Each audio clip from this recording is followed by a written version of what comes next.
Hola from Central and South America. It's Leanne Bridges and Dan Taylor. I'm Hola, in Medellin. I'm in Medellin, Colombia, and Leanne is in. Playa Hermosa, Costa Rica, near Liberia. Yeah.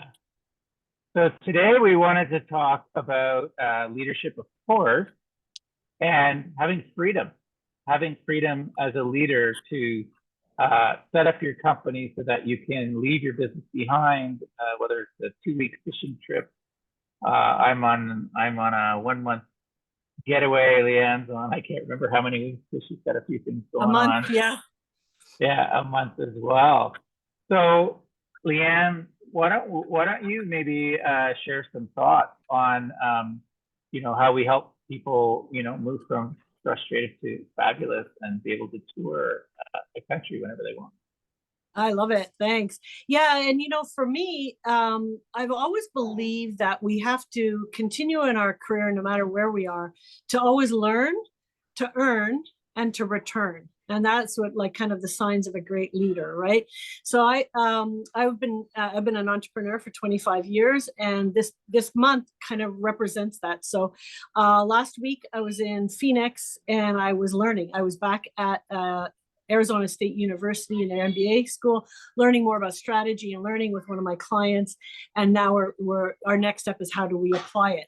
I'm here now in Costa Rica, taking a little bit of downtime, about to do a retreat where we earn, but we also are giving back, helping people transform their inner self so that they can be their greatest version out in the world. And then taking time for myself, which is really important, so that I return and nourish myself. Take some time. So I know, as a business owner, this is one of the hardest things to do.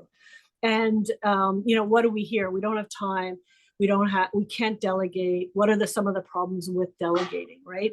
And so the first thing is making it a priority, recognizing that you really need to take that time to replenish, take that time to learn and grow in your craft or wherever you want to, while you're still making money. And if you're listening to this video, probably you're pretty successful at the last bit anyways, but the first two might be a little bit harder for you.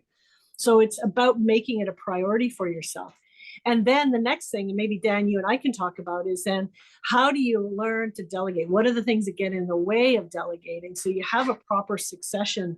I love what you always say, is like, you got to create a plan so that you can be obsolete, so that and are you doing that, right? I don't know if you want to add something in there about that part of it. Yeah, I do. And I think two things before we go into it, and just remind me if I lose my train of thought here, but one is you have to decide, right? You make the decision that I am going to, which is really part of the first part of the plan, right? You decide that you are going to figure out how to liberate yourself from the day to day. Okay. And then the other, it's interesting that I picked up on, is, and then it's what you feed your mind. So you want to feed your mind vitamins, not mind poison pills. So if you say, I can't, how can I, I don't have time, etc., then you're correct. You don't, and that will feed your direction. So so the idea is that you need to build your business in such a way so that it operates without you, and so that you can, as part of so that you can execute on the decision that you're going to be able to go away for a couple of weeks or a month or what have you. And that's part of the process that Leanne and I do. And the first part, really, it starts with mindset, saying, I can do this, I will do this, and then follow a plan accordingly. I don't know if you want to go deeper or not, Leanne, but yeah, just on that mindset too, is that what happens when you say that I can, or I can delegate? What comes up for you? And that's often where the blocks are. No one can do it the same way I can. It's faster if I just do it myself. It's going to take so much time to train. Maybe it's going to cost too much money. But it's also then looking at the opportunity cost of not spending that time. I love when I was at ASU this week. It was a perfect analogy. The guy that was leading, the professor that was leading, used to be a firefighter.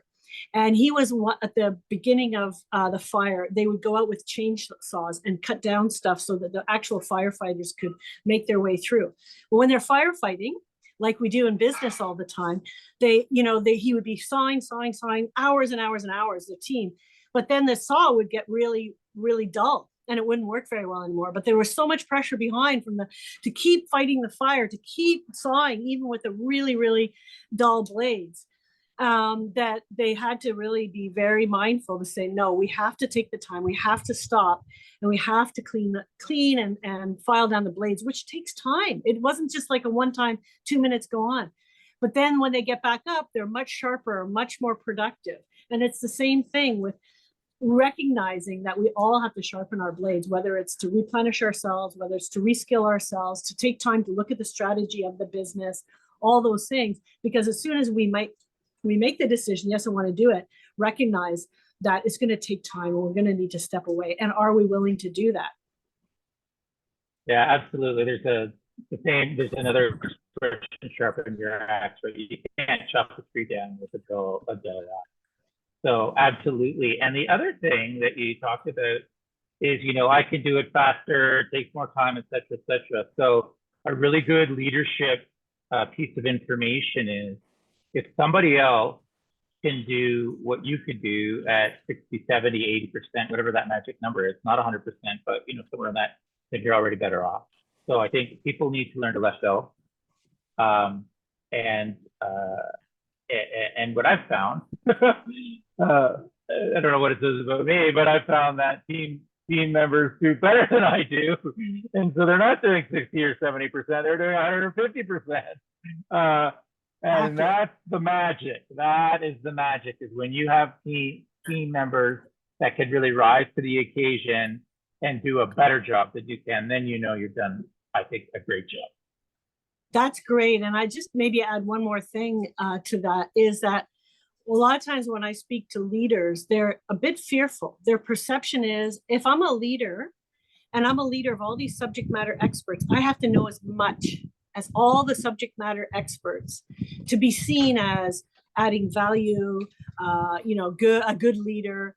But a really good leader recognizes what Dan's saying is, you bring those subject matter experts. You're more like a contractor. You might know a little bit of each, and that's okay. Recognize, you can say, hey, you're the expert in this. I want to hear from you, but I see the broader picture with everything else. So I bring the broader picture. You bring the very specific subject matter expertise. That's how we work together. And the clear communication of that helps you to feel confident, and them to realize, because sometimes they'll think the same thing. How come you don't know it? You're my boss. You should know it. With that communication back, I don't need to know it. This is what you need to know. Sorry, did you want to add something there? Yeah, well, a great leader is the conductor of the orchestra. It's not the violin player and it's not the cello player. It's to have enough familiarization. So a quick analogy, and maybe we'll wrap it up because I know we wanted to keep this one short, Lianne, is Henry Ford. Somebody challenged Henry Ford one day and said, "You don't seem like such a bright guy."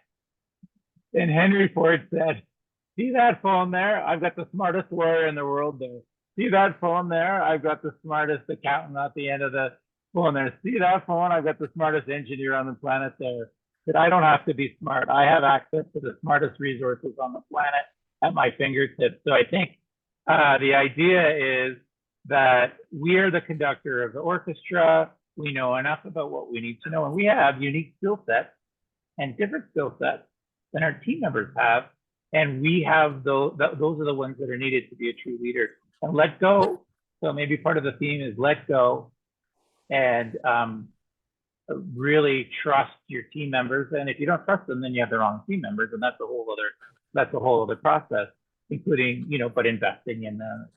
So I don't know if you want to wrap anything else up, Lianne, but and we're here to help you to do that, because it's one thing, intellectually to know it. It's another thing to live it, because a lot of emotions come up, patterning comes up, and Dan started us off about mindset. So we're going to put a link here to our ebook. It's a leader up-leveling leaders playbook, and so there's lots of good information that we also offer a free consultation with us. So you can reach out to us either way if you're interested in learning a little bit more. And we're going to be doing more and more of these videos to try to help you up-level, upskill, so sharpen that blade from that saw, so you can really saw through the competition and get to greater and greater heights of performance in your team and your overall business. Yeah, and we'll help folks go to South America or Europe or Asia or wherever it is that they want to go soon. Exactly. Do what they want to Okay. do. All right. Exactly. Okay. Awesome. Thanks. Well, adios, amigos, and we'll see folks on the other side. Bye, Yes. Lianne. Bye. Take care.